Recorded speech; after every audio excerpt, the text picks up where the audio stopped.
AJ in Dubai, making moves Broadway. Real estate king, stack bricks all day. Bought a crib so tall, can't see the ground. Cash flow endless, funds never drown. Dubai skyline, Anthony raining, got the penthouse. We're back with Dr. Anand, the one and only, and today we want to address the AI and the impact of AI on Dubai and on real estate specifically.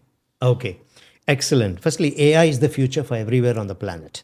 I believe the cities that are willing to step up quicker and embrace it are the ones that are going to actually optimize on the value of AI. So, and Dubai is very clear. All government departments now have got a chief AI officer. Every single government department has got, so it's very clear the intent is AI is going to come in. AI is not here to replace jobs. That is fear thinking, right? That it's going to replace jobs. AI has been brought in as a technology that is going to maximize the impact of anything that we do.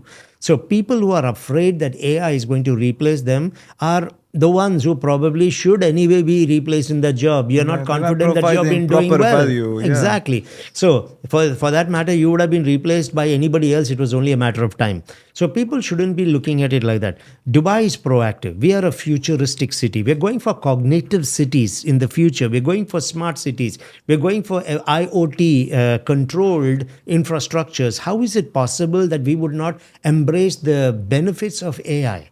Similarly, it's coming into real estate. The land department officials are all talking about it. Particularly, I can see how you will have access to better real-time data. More accurate predictions will come out. Because currently, as a market, we are relying on about 15 to 20 reports globally. Some of them well-known, some of the others lesser known. But it's your standard UBS Global Real Estate Bubble Index, the Knight Frank, the Surveils, Henley and Partner. Excellent reports, no doubt about it. But that's still limited because even in those companies, there are people sitting and looking at certain amounts of data. But how much would they look at? So they'd look at a reasonably enough amount of data, come to a conclusion, and they publish it. In a flash of a second, AI is going to look at all of that and beyond and give you a more accurate analysis. So I think the quality of the reporting will go up. Multiple forms of the report will come out. AI will allow you to adapt each of these reports so that you can use it exactly the way you want to do it. And the best part is all of this is probably going to be free going forward. If you go into secondary markets, stagings, for example, this is where AI is going to seriously boost the experiences of the buyers and sellers. Today, we know staging is an expensive process and a time-consuming process.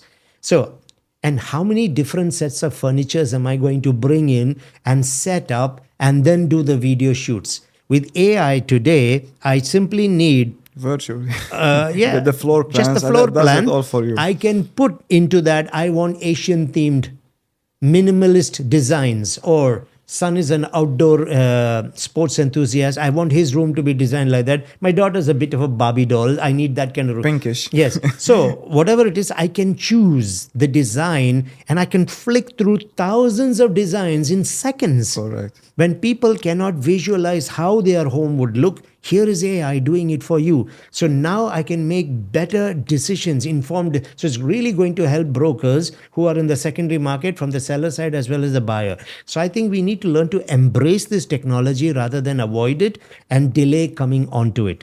You can even write your proposals. You can write your pitches. For example, even ChatGPT is evolving.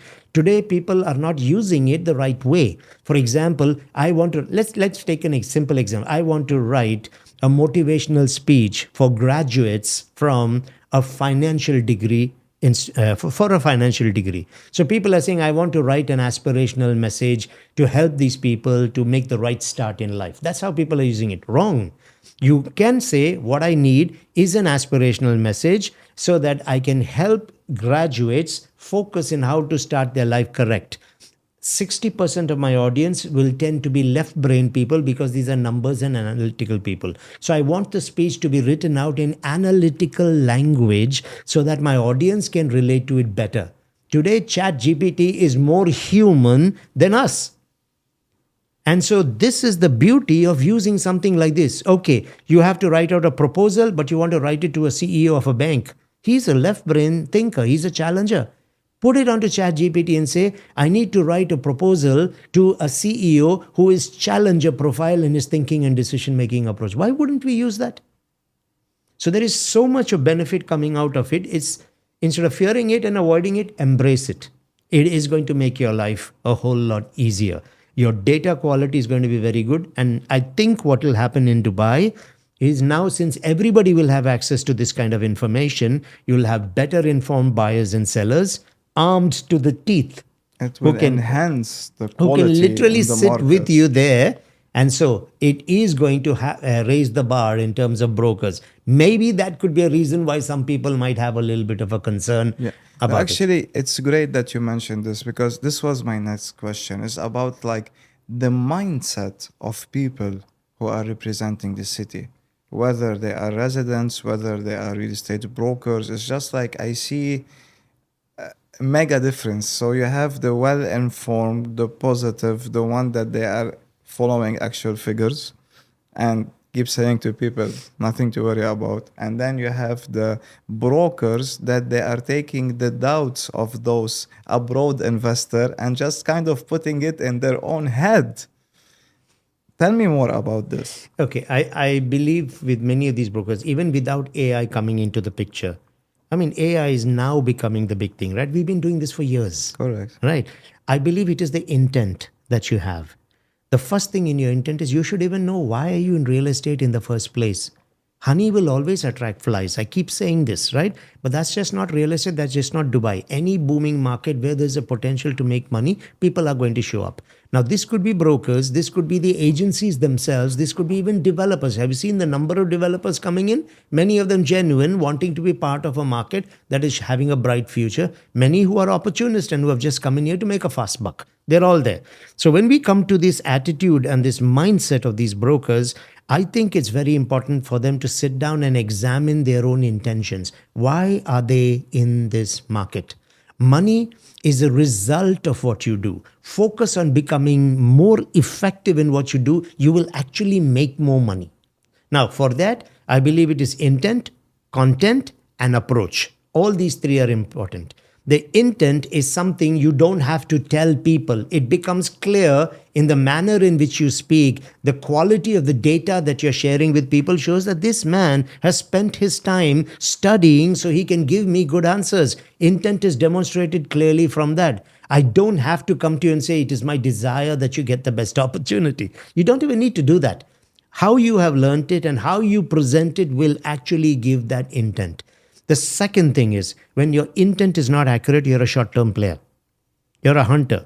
Anthony comes, I sell him something promising heaven, but he's going to be put 6 feet under. I can never go back to Anthony again. Correct. Right. We have lots of those. by the Yes. way. So I'm constantly having to look for a new person to work with. But I'm not going back to Anthony, getting him to invest again and using the references he can give me, because I cannot. I just sold him garbage. So this is the problem that I see with the intent of the brokers. They honestly, many of them don't care. Many of them are lazy. There are good brokers in the market. I have to put that on record. Those people genuinely want a professional career, believe in Dubai, want their buyers and sellers to have a great experience, but they are overshadowed by the cloud of these people who have just come in for making the quick money. Correct. When you are going to undercut and you're going to take offer kickbacks and things like that, your intent is very clear. When you're going to go to a buyer or a seller and say, whatever they're giving you, I'll give you 0.5% more on that, your intent is clear. I don't intend to professionalize myself. I don't intend to put in the work that's required. I'll just take the deal from that other person who worked so hard. Now, having said that, I would like to put this blame even on agency owners. If you have a Mickey Mouse sitting inside your business, how did he get in? Someone has pre-qualified him. There is a vetting process through recruitment, and then the person is on board. You have an onboarding process which can flag these people to you. You have managers who have been given this resource who must be held accountable for these resources, because I honestly do not believe the leadership in a company or a manager is not aware of what these guys are doing. So if the company is, there are You many will be professionals. surprised. No. Listen, everything comes out eventually. The question is not that. When you find out, what do? Do you turn the other way or not? There are many companies where they are very, very careful who they bring on board. They do their due diligence, some of them going to the extent of saying, I need a police verification report on you. So there are companies that do that. They hold them accountable, even to the training, even to the activities and behaviors on the sales floor, and the managers are held accountable. Great companies, find one like that and work with them.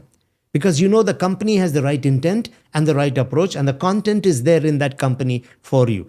So for Mickey Mouse agents to thrive in the market, there's only two ways to do that. Either you freelance and then you're doing whatever you want, or you are joining a company that believes in these kind of things. Now, why do I say they believe in it? They're permitting it.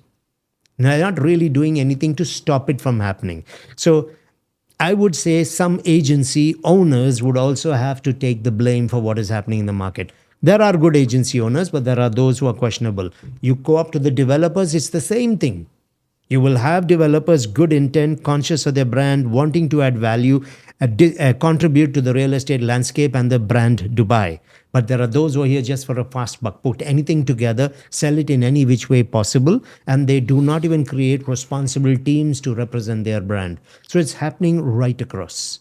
So for me, intent is very important. This is the first thing I look at. W. Clement Stone said it. He was the richest man in the world when he lived. He said sales is dependent on the attitude of the salesperson, not the attitude of the prospect. I could come in negative because I've heard stories in the market, or I just met a broker who thoroughly disappointed me. I can come in feeling negative. I might have had a bad experience with a previous property. The stories I've been reading on the internet, not necessarily the best sources, but I read it. So I could come with apprehensions, with negativity. You can have only one attitude, the right attitude. So if your attitude is not right, the intent will never be right. Your content can never be right. Your approach can never be right. So it will all go back into that one area. So I think today in the market, investors too, by the way, are the same. They also fit in the two groups. Genuine investors really understand and respect you for who you are, respect your time, your knowledge, your effort, and they believe you need to be compensated. And then there are the investors who don't care at all, who are ready to take your money. They are blessed with the money that they have, they can put into an investment and they can buy those kind of homes. And you want to make an extra 0.5% by taking it from a broker who's got no salary, has a wife and kids, a mother back home who needs an operation, and he has to send money. He's walking on the streets in 50 degrees weather and finding homes for you. And you want to take his money. And in a kickback, I am sorry, in some way, karma is going to get you again. So you will find these sort of people, or those type of investors also, I think shouldn't be in our market. We don't want them here. They're being there because there's brokers accommodating 100%. them. So That's it's a vicious cycle which has happened from people. If, however, the broker is able to put his foot down, yes, he'll lose a few deals, but he'll gain his respect and eventually he will make his money. So it's something I do. I work with certain people. Recently, I met someone who gave me a villa, but they said, I'm going to work with 3 agencies. I said, perfect. I'll give you the names of 3 agencies. I'll connect you with the owners. They're great people. They'll sell your property for you. He said, you won't do it? I said, no, not if it's not exclusive. I have it exclusive now. So I'm very clear because I know if I'm going to have it with me and I'm going to talk to a buyer and someone else from another agency is going to talk to him about that, because that person may not necessarily be having the right intent, they're going to mess up my effort. I'm not willing to compromise on that. So if you want it exclusive, I'll give you names of 3 agencies. Please go and work with them. So that's really important. Social media presences, you will clearly see. I mean, speaking of social media presences, tell me, like, I'm sure you see tons and tons and tons of video. Yes, I do. What's the percentage of those videos where you see proper value for anyone seeing that video, whether they are local investors or international investors? I think very, very, very less than 5%. Okay, so can we agree that most people are doing this kind of content just to make people laugh or to attract views? It could be on that. I'm not talking about those views. I'm talking where I'm saying only 5%. I'm talking people who are actually trying to put content out there and show I'm somebody in real estate. Yeah. Okay. Social media can help you do that. It's a great tool to promote yourself. But when you speak to that person, you can tell in 2 minutes that... Absolutely. Second thing is, and this is only my belief, so there could be people who disagree with this view. Sorry, with this view, and that's okay. That's their opinion, right? They have the right to it. my view is if you are creating a network or a social media content to attract business, keep it business. I'm not interested in seeing you at a beach or a party with everybody with your glasses of champagne. I don't have anything in champagne. I love champagne myself. But why do you need to mix that in the middle of your real estate content? Why do you need to mix that in the middle of your viewings? Have a personal page. Deal with that there. You don't need to do this. I've heard people tell me, no, but I think that helps people see my social side. I'm a millionaire from Africa. I don't care about your social side.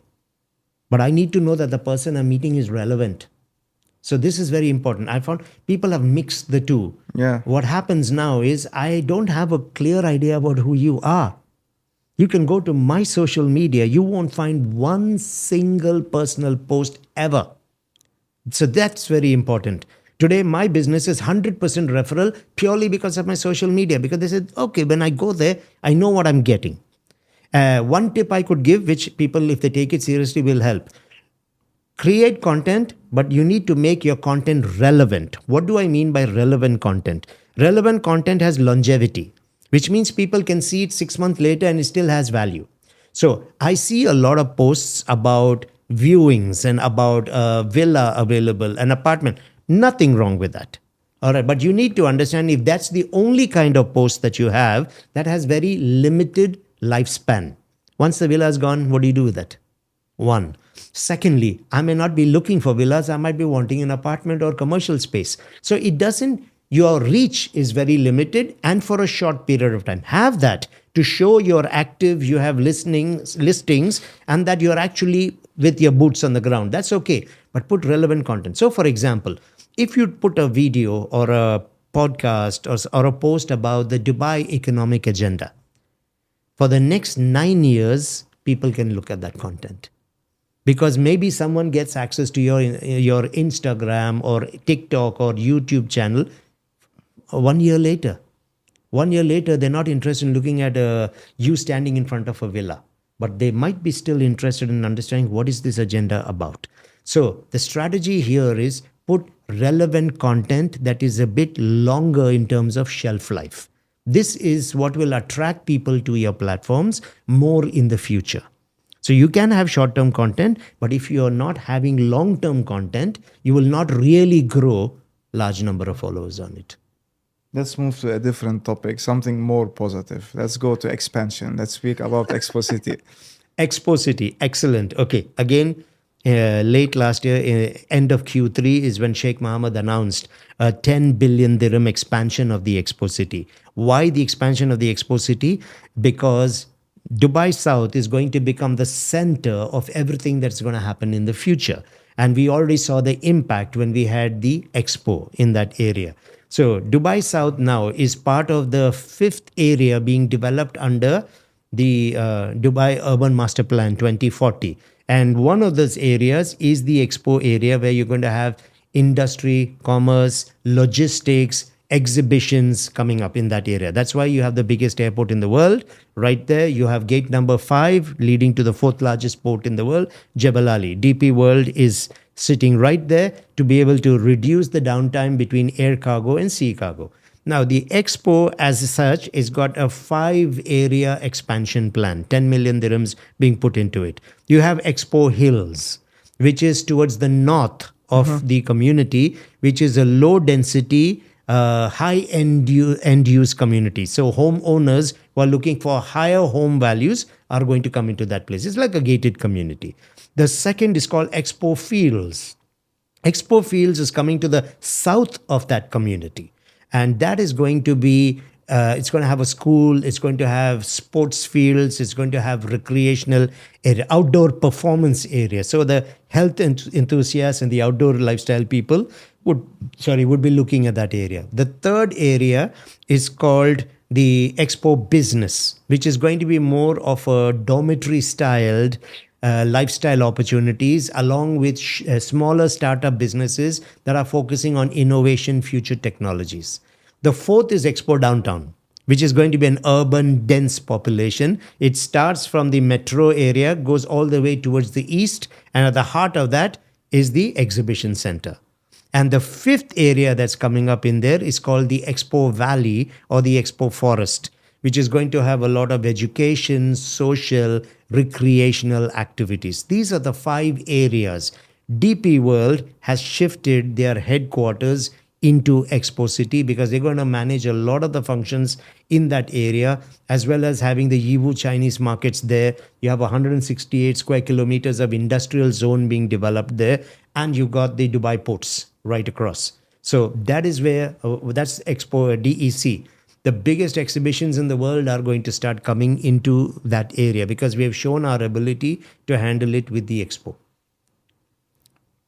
Was the explosion happening in the Palm Jabal Ali? It's just like I think all of the phones are sold out. They still have like the one releasing now, the F, and Jabal Ali Hills and DWC was all of this stuff happening. Can we say in the next 2 to 5 years, this is where it's gonna be having the most attraction in Dubai? Okay. Not in the next 2 to 5 years, but I would say in the next 8 to 10 years. Okay. Because that's a large, Long-term big term. investment. 2 to 5 years is the Dubai Islands. It's those kind of communities that's going to. Silicon Oasis, for example, now is bringing in a lot of attention. DLRC, the Dubai Land Residential Complex. There's still a heavy amount of traffic and attention in the Dubai land areas, as well as the Arjan, Majans, Furjans, JVCs closing out slowly, but those areas are still attracting. The short-term interests are coming much lot in that area. If you look at Dubai South, it's a long-term thing. You're talking at least 10 years. The big developers have gone in. They have understood the vision is long-term. Definitely long-term, you're going to see a lot of interest there. An interesting thing I'd like to add here is I've asked a lot of people, why is it called Dubai South? It's not because it's in the south. We don't call this Dubai North. So we don't have a Dubai East or a Dubai West. So the reason it is called Dubai South, and it's actually on the Dubai South website, the reason it is called there is because in the future, it is going to become a premium, high-end, elitist area, particularly with the Jebel Ali Hills and the Palm Jebel Ali and the Oasis, which is not far away from there, and those communities. So it's called Dubai South because I don't know if it just happened by default or design.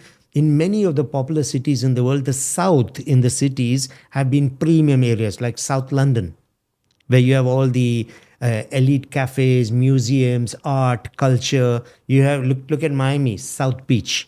It's in the south. Go to Mumbai, all the billionaires, all the Bollywood actors ended up in the south. Look at the White House. The president stays on the south side of it and the vice president goes to the north side of it. So the name Dubai South was to tell people that this area in the future is going to be a super prime area, not just for business, best exhibitions in the world. We're getting some of the big foreign multinational companies coming into the 168 square kilometers areas, and you got the luxury lifestyles. So it is going to become a high-end area. Doctor, I know that the new airport will be approximately receiving 260,000 people a year. Sorry, Million. 260 million people a year, $250 million.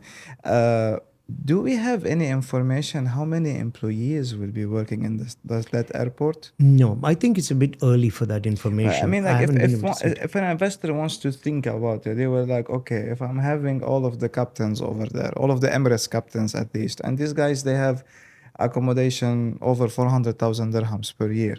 So I better target villas, and those will be my tenants because they want to be living over there.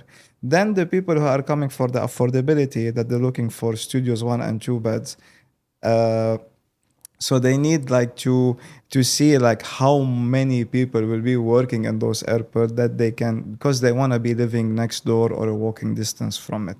So whenever this data is out, I'm sure you're gonna share For it with sure, us. I will find the data when it comes. No doubt about But it. Just like it just but came to I my can mind. add something there. Yeah. Any of us should not look at Dubai South as a project.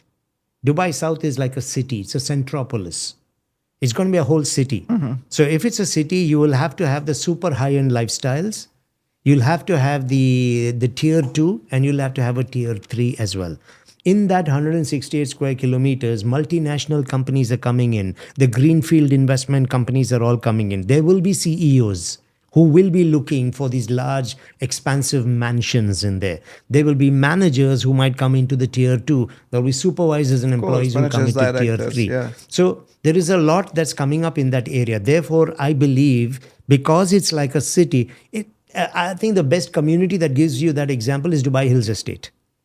Dubai Hills is like a micro city. So you've got the super high end living all in one particular part. And you have the clustered. affordable. You have the It's affordable. not affordable anymore. It used to be Yeah. affordable. And you've got all the collectives, the Mulberries Yes. and all the Park Heights, and they're all in one side. There is the Sidras and the Maples, which is quite good, and they're a little bit on the high end, but they don't compare with the Of Golf course, Place yeah, the other terraces and on side. the other side. So it's like a mini city where it is given all kinds of lifestyle opportunity. Dubai South is actually going to be like that. Remember a year ago, I asked you if you want to pick between Maritime City and Dubai South, and I swear to you, until date, most people keep asking me the same question, and I say buy there and buy there. Do not leave those two because, in my opinion, as a midterm investment, these two areas are the new rise.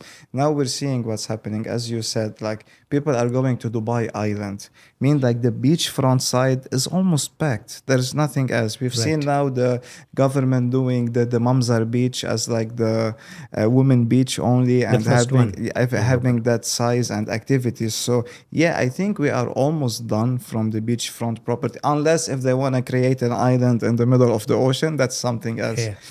If you see the plan, we want to increase our beaches and waterfront by 400%. Now, that doesn't mean there has to be an ocean. That is the reason why, if you look at most of the communities coming up now, they're creating their own artificial beaches and Correct. lagoons. Yeah. So when you talk of this 400% increase, it is not shoreline. It includes some projects on shoreline, but it also includes the large communities that are creating their own artificial beaches, lakes, and lagoons. They're giving waterfront lifestyle. So today, Dubai, because we've seen what's happening, our city size cannot handle 7.8 million people who want to go to a beach. So we've taken the beach to them in the desert. That is the reason why all the communities now are blue-green. So people will no longer need to actually go to the beach. They can actually have a beach experience within their own communities as well. Speaking of the blue-green communities, like 15-minute cities, what's about this? Okay, again, part of the larger plan for Dubai, since we have understood that the funneling of the populations cannot be done into existing areas. We've seen our roads. The infrastructure is not there to handle that capacity. Similarly, the buildings will not be there to accommodate so many people. Our emergency response systems, the water, electricity generation into those areas. It's not about water and electricity generation in Dubai. The infrastructure, the cabling within these areas has a maximum limit. So there's not much I can do in these areas. So what the strategy of the government has been is to create micro cities, the 15-minute cities, smart cities. So technology will pave the way of life, as well as everything is available for you within 15 minutes. Whether you by road or even by cycles and stuff like that. That's the whole idea. Is when you go into a community, you don't actually need to leave the community for almost anything. Today, most of the bigger communities are coming up with their own business parks. So you can actually have business opportunity. They have their own malls. They've got schools. They have parks. They have beaches. They have retail options. They have food and beverage. They have health options, yoga. They have all the saloons and day-to-day lifestyle of big supermarkets are coming in there. They've got clinics, emergency responses. They've got golf clubs. So the whole idea is we don't need people funneled only into the city. They can actually start to move out and have a Dubai experience within each of these communities. And we have land. We have only about 800 square kilometers that's been developed. But the size of Dubai, just Dubai alone, not UAE's, 4,114 square kilometers. Almost 80% of our land mass is not even touched. So we can create these cities, I would say 15, 20 years now, because we have the 2071 plan. You cannot pinpoint one place as a downtown. There will be multiple downtowns. The Expo is calling it Expo Downtown. So you're going to have multiple downtowns in different areas with pockets of life. So everyone doesn't have to come to just to where is the Burj Khalifa. There will be a big downtown concept in the Creek Harbor as well. And in addition to this, we are also taking in from the waterfront developments. So the micro cities, I think, are the solution to a lot of the problems that emerging economies or cities will be able to use those as the solution. For us, the challenge, I would say, not a problem. The challenge is not expansion. It's the speed of the expansion. We have caught the imagination of the world. The world is coming. We always knew they will come. We just didn't expect that come so fast. Yeah, it came quickly and we were not ready for it And at it's all. like, what's happening? Recently, again, I watched another video, Dr. Mahmoud Al-Albura. He said a few years ago, we kept saying, Habibi, come to Dubai. Recently, someone said, Habibi, don't come to Dubai. We have enough people here. At least for 2 years, just let us breathe a bit. Yeah. So, Doctor, thanks a lot. This episode has been amazing. Thanks a lot for the valuable information. Guys, hope you like it and see you on the next one. AJ in Dubai, making moves Broadway. Real estate king, stack bricks all day. Bought a crib so tall, can't see the ground. Cash flow endless, funds never drown. Dubai skyline, Anthony raining.